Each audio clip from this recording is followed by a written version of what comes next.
시청자 여러분 안녕하십니까? BOA 뉴스투데이 시작합니다. 도널드 트럼프 대통령의 측근 의원 중에 한 명으로 알려진 빌 해거티 상원 의원이 미한일 3국의 경제 관계는 3국 협력을 지속시키는 기반이 될 수 있다고 강조했습니다. 방위비 분담 문제에 대해선 트럼프 대통령이 한국, 일본 같은 강력한 동맹국과의 관계를 살펴볼 것이라고 말했습니다. 이조은 기자가 보도합니다. 트럼프 1기 행정부에서 주일 대사를 지낸 공화당의 빌 해거티 상원 의원은 워싱턴의 싱크탱크 허드슨 연구소가 미일 관계를 주제로 개최한 대담에서 미한일 3국 협력과 한일 관계에 대한 견해를 밝혔습니다. 해거티 의원은 미국과 일본이 한국의 현재 복잡한 정치적 상황을 어떻게 다뤄야 하느냐는 질문에 경제 협력 관계를 중심에 둘 것을 제안했습니다. I think that our economic relationship can absolutely be the fundamental core of a strategic relationship that's critical right now. And as I talk to business leaders in Seoul, I talk to business leaders in Japan, I talk to business leaders here in America, they want to see our nations working more closely together. 해거티 의원은 그러면서 미한일 협력의 가장 큰 장애물은 한국과 일본 사이의 정치적 문제라고 지적했습니다. My frustration with the trilateral relationship, frankly, is more directly related at the frustration between at the political problems between Japan and South Korea. I'll just be very blunt about it. Historical issues come up from time to time. Every time they do, you can count on a political leader scoring points and taking a bump in the polls in their home country. 해거티 의원은요, 미한일 3국 경제협력 기회를 모색하고 이를 확대 강화해야 한다면서 경제적 유대가 더 깊어지고 강해지면 상대적으로 정치적 갈등은 점점 줄어들 것이라고 말했습니다. 해거티 의원은 트럼프 행정부의 동맹국 방위비 분담 증액 요구 가능성에 대한 견해도 밝혔습니다. 미국은 적자 재정을 운영하고 있고 막대한 국가 부채 속에서 국방비 지출 증가는 미래 세대에 대한 부담 가중이라면서 미국 납세자들에게 추가 방위비 지출을 설득은 쉽지 않은 문제이기 때문에 트럼프 대통령은 한국, 일본과의 방위비 문제를 재검토할 것이라고 말했습니다. I think President Trump is going to look at every relationship with our allies, and particularly strong allies like Japan, like South Korea, others, just the sheer amount of expenditures, though that's one measure. But it's also finding ways to do joint exercises, it's finding ways to do joint R&D, finding ways to do joint production, co-production, all of these things that leverage our capabilities. 해거티 의원은 또 트럼프 대통령의 동맹국에 대한 관세 부과 발언에 대해선 미국이 무역 파트너들과 비대칭적이고 비호혜적인 관계를 맺고 있다면서 트럼프 대통령은 상대국들과 더 적극적으로 일할 것이며 미국은 교역국들과 무역의 여러 측면에서 더욱 호혜적인 조건을 마련해야 한다고 강조했습니다. BOA 뉴스 이조은입니다. 북한군의 러시아 우크라이나 전쟁 참전은 동아시아의 모든 국가에 위협이 된다고 볼로디미르 젤렌스키 우크라이나 대통령이 거듭 밝혔습니다. 젤렌스키 대통령은 6일 러시아 본토인 크루스크의 일부 지역을 점령한 지 6개월째 되는 날을 기념한 대국민 연설에서 이같이 밝혔습니다. 또 러시아에 파병된 북한군의 문제를 지적하면서 생포한 북한군 포로들은 심각한 부상을 입어 현재 치료를 받고 있다고 밝히고 북한군 포로의 존재는 러시아의 푸틴 대통령이 북한을 전쟁에 끌어들여 현대전에 대비해 훈련시키고 있다는 증거며 이런 훈련은 모든 사람들, 특히 동아시아 모든 국가에 위협이 된다고 지적했습니다. 북한의 인권 침해에 대한 책임 규명을 위한 정보 수집이 지난 2년 동안 2배 이상 증가했다고 유엔 인권기구가 밝혔습니다. 또 국제사회의 법적 대응뿐 아니라 기념사업과 진실기록 등 비사법적 대응도 과거보다 크게 강화되고 있다고 강조했습니다. 조상진 기자가 보도합니다. 유엔 인권 최고대표 사무소가 최근 유엔 인권이사회에 제출한 북한 내 책임 규명 증진 보고서입니다. 2022년 11월 1일부터 2024년 10월 31일까지 탈북민들의 증언과 각종 자료를 조사한 이번 보고서에서 인권 최고대표 사무소는 북한의 인권 침해에 대한 책임 규명을 위해 정보 및 증거 저장소를 강화하고 있다고 밝혔습니다. 보고서는 특히 조사 기간 동안 보존된 정보의 양이 2배로 증가했다며 시민사회단체와 학계, 피해자, 정부기관이 제공한 자료가 중앙 저장소에 추가된 결과라고 설명했습니다.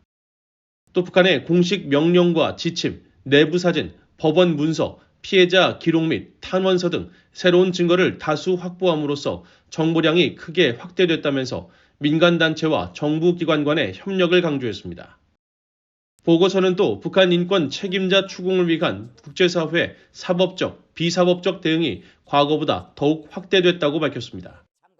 특히 국가별 법적 대응이 증가했으며 한국이 북한을 상대로 전쟁 포로 및 납북 피해자 배상 판결을 내리는 등 민사소송을 진행하고 있는 것을 예로 들었습니다. 또 일본에서 제1조선인 북송사업으로 추진된 지상낙원 캠페인의 피해자들이 북한을 상대로 손해배상 소송을 제기하고 북한에 장기간 억류됐다가 혼수 상태로 송환돼 숨진 미국의 오토 원비어 가족이 북한 자산 220만 달러 압류 판결을 받은 것, 네덜란드에서 북한의 해외 강제노동 혐의 관련 기업에 대한 조사 및 기소가 진행된 것도 주요 법적 대응 사례로 제시했습니다. 보고서는 또 6.25 한국전쟁 포로 및 납북 피해자를 위한 기념관과 전시관이 건립되고 인권 교육 및 기록 보존 활동이 강화된 것도 이번 조사 기간 동안 강화된 비사법적 분야의 주요 대응으로 소개했습니다. 보고서는 한편 이번 조사 기간 동안 과거와 다른 북한 내 여러 변화가 감지됐다고 지적했습니다. 특히 2019년 1047명이었던 탈북자 수가 2023년에는 196명, 지난해는 181명에 그쳐 크게 감소했다고 지적했고 과거 인신매매 피해자 등 여성 탈북자가 다수였지만 최근에는 북한 남성 해외 노동자들의 근무지 탈출 사례가 증가하는 등 탈북자 수와 탈북 패턴에서 변화가 있었다고 보고했습니다. 또 북한 주민 감시와 처벌을 담당하는 국가보위부 산하 특별 단속 조직 109 상무의 검열이 최근 크게 강화되면서 외부 정보 유입에 대한 감시와 극단적 처벌이 증가했다는 점도 지적했습니다. 북한 인권 전문가들은 이런 내용을 담은 보고서 발표를 환영하면서 북한 정권이 두려워하는 외부 정보 유입과 지원을 더욱 강화해야 한다고 강조했습니다. But I think the most important thing we can be doing is communicating truth into North Korea, like the work of VOA and RFA and South Korean broadcasters. I think it's really important for people in North Korea at every level of society to know about these things that are happening, to give them hope, to spread the truth there, because they really need to know about the concerns that the international community has. I think that's the most powerful tool that we have is 유엔 인권 최고대표 사무소는 이번 보고서에서 북한 인권 문제 해결을 위해서는 유엔과 회원국, 시민사회단체가 협력해야 한다고 강조하고 북한은 인권 침해 사실을 공식 인정하고 배상을 제공하며 국제인권조약을 즉시 비준하라고 촉구했습니다. VOA 뉴스 조상진입니다. 지난해 미국 내 한인 이산가족 관련 법안을 발의했던 미국의 팀 케인 상원의원이 올해 다시 법안을 발의해 꼭 통과될 수 있도록 노력하겠다고 밝혔습니다. 이산가족들은 트럼프 행정부가 북한과 대화를 재개해 이산가족 문제도 주요 이슈로 다뤄주길 바란다고 말했습니다. 안준호 기자가 보도합니다. 미국 내 한인 이산가족 문제 해결에 앞장서왔던 팀 케인 민주당 상원의원이 올해 다시 이산가족 관련 법안을 발의해 반드시 통과시키겠다는 의지를 밝혔습니다. 케인 의원은 5일 BOA의 관련 서면 질의에 한국 전쟁 후 많은 한국인들이 언젠가는 북녘 땅에 남겨진 가족과 다시 만나기를 희망하면서 미국으로 이주했다고 강조했습니다. 그러면서 현 국무장관인 마르코 루비오 전 상원의원과 함께 지난해 버지니아 거주 6만 6천여 명 등 한국계 미국인들이 수십 년 동안 헤어져 지낸 가족들과 보다 쉽게 재회할 수 있도록 돕는 법안을 발의하게 돼 기뻤다고 밝혔습니다. 케인 의원은 이어 해당 법안의 재발의를 주도할 것이라며 동료들 또 루비오 장관과 함께 최선을 다해 법안이 통과돼 효과적으로 시행될 수 있도록 모든 노력을 다하겠다고 다짐했습니다. 케인 의원은 지난해 3월 미국 국무부가 한인 이산가족 정보를 담은 공식적 국가등록부를 구축하도록 하는 법안을 공화당의 루비오 상원의원과 함께 공동 발의했지만 법안은 처리되지 못해 118대 이후의 회기 종료와 함께 자동 폐기됐습니다. 당시 루비오 상원의원은 전쟁과 김정은의 억압적인 정권 때문에 오랫동안 사랑하는 사람들과 헤어져 지내온 재미 한인 가족들을 돕기 위한 노력은 북한과의 잠재적인 대화에서 중요한 부분이 돼야 한다면서 이 법안이 그 목적을 달성하는 데 도움이 되기를 바란다고 법안 발의 사유를 밝혔었습니다. 이차희 재미 이산가족 상봉추진위원회 사무총장은 케인 의원의 관련 법안 재발의 의지에 대해 환영했습니다. 저희도 이제 시간이 얼마 남지 않았습니다. 노인들이 지금 90대들이니까요. 1년, 2년, 불과 2몇 년밖에 남지 않았습니다. 그래서 저희들은 이번 이 정부가 바뀌고 정책이 바뀐 데에서 큰 희망을 갖고 있습니다. 국무부 북한인권특사를 역임한 로버트 킹 전 특사는 이산가족 문제는 결국 인권 문제라면서 북한과의 정기적 소통 통로를 통한 문제 해결의 필요성을 강조했습니다. Certainly when I was the special envoy, divided families was an issue of real concern.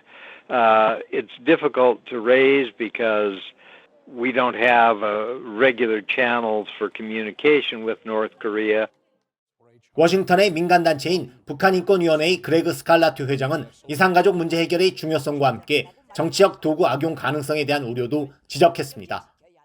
Separated families is a very important issue. It's an issue with an expiration date. And it's an issue that should not be exploited in order to seek unconditional engagement with North Korea. 한국 통일부에 따르면 남북한 간에는 지난 2000년 이후 모두 21차례의 이산가족 상봉이 이루어졌지만 미국과 북한 간에는 지금까지 공식적인 이산가족 상봉이 단 한 차례도 이루어지지 않았습니다. 때문에 일부 한인 이산가족들은 친북단체나 브로커를 통하는 방식으로 북한의 가족들을 만났지만 적지 않은 비용이 들었습니다. BOA 뉴스 안준호입니다. 프랑스에 본부를 둔 국제인권연맹과 한국의 전환기 정의 워킹그룹이 유엔 인종차별철폐위원회 제115차 회의에서 다룰 한국 심의에 앞서 한국 내 탈북민 처우에 대한 문제를 제기했습니다. 두 단체는 최근 유엔에 제출한 공동 보고서에서 한국에 입국한 탈북민들은 합동 신문 과정에서 형사 기소가 될 수 있지만 탈북민들이 법률 상담을 받거나 구금의 적법성에 대한 사법 심사를 요청할 수 없다고 지적했습니다. 또 2019년 11월 탈북 어민 북송 사건이 발생했지만 한국법은 탈북자를 난민 또는 망명 신청자로 간주하지 않는다고 지적했습니다. 전환기 정의 워킹그룹의 신희석 법률 분석관은 6일 BOA에 탈북민 강제 북송을 막기 위해선 탈북민 신문 과정에서 사법적 보호 보장이 시급하다고 강조했습니다. 한편 한국통일부는 6일 BOA의 관련 질문에 탈북민 조사 과정에서 인권보호관을 통한 사법 접근성을 보장하고 있으며 강제 북송과 관련해선 탈북민의 의사 확인 절차와 규정 개정을 위해 북한 이탈주민법 개정 재추진을 검토할 것이라고 밝혔습니다. 유럽연합 EU가 스위스 제네바에서 열리는 제58차 유엔 인권이사회에 제출할 연례 북한 인권 결의안을 호주와 함께 준비하고 있다고 밝혔습니다. EU 대변인은 6일 한국 북한인권단체 등이 최근 카야 칼라스 EU 외교안보정책 고위 대표 겸 유럽 집행위원회 부위원장에게 올해 결의안에 북한에 억류 중인 피해자들의 실명을 명시해달라는 내용의 서한을 발송한 데 대한 BOA의 논평 요청에 이같이 답했습니다. EU 대변인은 또 한국 시민사회단체의 서한을 받았고 그들의 소중한 제안에 감사한다면서도 관련 제안을 결의안에 포함할 것이냐는 질문에는 답하지 않았으며 다만 이번 결의안은 북한의 인권 침해를 중단하고 유엔과 관여하며 북한의 인권 유린에 대한 과거 조사 결과에 대한 해결을 촉구할 것이라고 설명했습니다.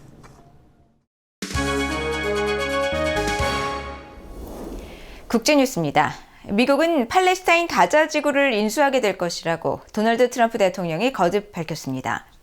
트럼프 대통령은 6일 자신의 소셜미디어 트루스 소셜에 전투가 끝나는 시점에 가자 지구는 이스라엘에 의해 미국에 넘겨질 것이며 미국은 전 세계 훌륭한 개발팀과 협력해 가자 지구의 지구상 가장 위대하고 놀라운 개발 중 하나가 될 건설을 천천히 그리고 신중하게 시작할 것이라고 밝혔습니다.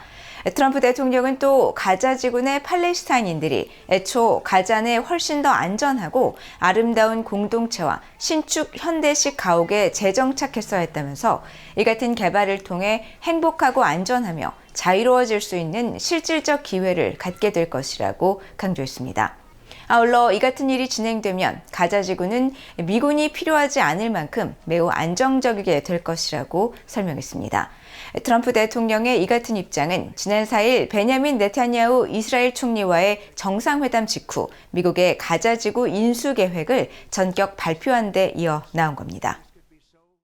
이스라엘 카츠 이스라엘 국방장관이 가자 지구 주민들의 대규모 이주를 준비하라고 이스라엘 방위군에게 지시했습니다. 이스라엘 국방장관실이 6일 타임스 오브 이스라엘 등 내외신에 밝힌 데 따르면 카츠 장관은 이주를 원하는 가자 주민이 그들을 받아줄 국가로 이동할 수 있도록 채비를 갖출 것을 군에 명령했습니다. 이 같은 지시는 지난 4일 도널드 트럼프 미국 대통령이 가자 접수 후 개발 구상을 밝힌 뒤 나왔습니다. 카츠 장관은 이날 군 당국에 가자 주민 이주 준비 명령을 하달하면서 트럼프 대통령의 용기 있는 계획을 환영한다고 밝히고 가자 주민들은 이동과 이주의 자유를 가져야 하며 스페인과 아일랜드, 노르웨이를 거론하면서 이스라엘 하마스 전쟁을 비판한 국가들은 난민들을 받아들일 의무가 있다고 주장했습니다. 한편 이주 목적지로 언급된 나라들은 즉각 반발했습니다. 호세 마누엘 엘바레스 스페인 외무장관은 팔레스타인인들, 즉 가자 주민들이 어디로 가야 하는지에 대한 논의는 있을 수 없으며 가자 주민들의 땅은 가자라고 강조했습니다. 현재 가자 지구내 팔레스타인인은 210만 명 정도로 추산되며 이들은 이스라엘 하마스 전쟁으로 사회 기반 시설이 파괴돼 열악한 생활 환경에 처해 있습니다. 마르코 루비오 미국 국무장관이 오는 20일 남아프리카 공화국에서 열리는 주요 20개국 G20 외무장관 회의에 불참할 것이라고 밝혔습니다. 루비오 장관은 5일 소셜미디어 X에 올린 글에서 남아공이 매우 나쁜 일들을 벌이고 있다면서 이같이 밝히고 남아공 정부가 사유지를 몰수하고 있다고 비판했습니다.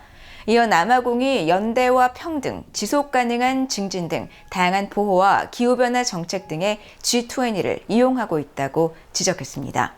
남아공은 지난해 12월부터 1년 임기에 G20 순환 의장국을 맡았으며 오는 20일부터 이틀간 요하네스버그에서 열리는 G20 외무장관 회의를 주관합니다.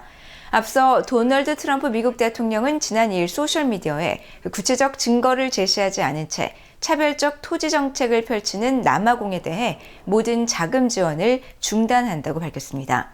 이에 대해 시릴 라마포사 남아공 대통령은 지난달 토지 소유권상의 인종격차 해결을 목표로 하는 공익목적 토지 수용 촉진 법안에 서명했으며 이 법에 근거한 조치는 토지 몰수가 아니며 공평하고 정의로운 토지 정책 차원이라고 설명했습니다. 남아공에서는 1994년 아파르테이트, 즉 인종차별 정책 종식 뒤 30년이 지난 지금도 백인들이 흑인들의 토지를 빼앗았던 역사 등과 맞물려 소유권 문제가 계속되고 있다고 로이터 통신이 보도했습니다. 프랑스의 다목적 전투기 미라주가 우크라이나에 처음 인도됐다고 두 나라가 6일 발표했습니다. 볼로디미르 젤렌스키 우크라이나 대통령은 이날 소셜미디어 X에 프랑스에서 제공한 첫 미라주 2000 전투기들이 도착했다고 밝히고 이어 에마뉴엘 마크롱 대통령의 리더십과 지도력에 감사하며 프랑스 대통령이 약속을 지켜준 것을 우리는 고맙게 여긴다고 강조했습니다. 세바스티앙 르코리누 프랑스 국방장관도 이날 미라주가 우크라이나에 처음 인도됐다고 밝혔습니다. 르코리누 장관도 이날 소셜미디어 X에 지난해 6월 6일 마크롱 대통령이 우크라이나에 프랑스 미라주 2000을 인도한다고 발표한 바 있으며 오늘 첫 인도분이 우크라이나에 도착했다고 밝혔습니다. 이어 프랑스에서 몇 달 동안 훈련받은 우크라이나 조종사들이 탑승해 영공을 방어하는 데 도움을 줄 것이라고 설명했습니다. 한편 이번에 인도된 전투기들이 몇 대인지 관련 장비 조달과 정비 등은 어떻게 이루어지는지는 공개하지 않았으며 이에 관해 프랑스 정부는 언급을 피하고 있다고 정치 전문 매체 폴리티코 유럽판이 전했습니다. 이상으로 BOA 뉴스투데이를 모두 마칩니다. 시청해주신 여러분 고맙습니다.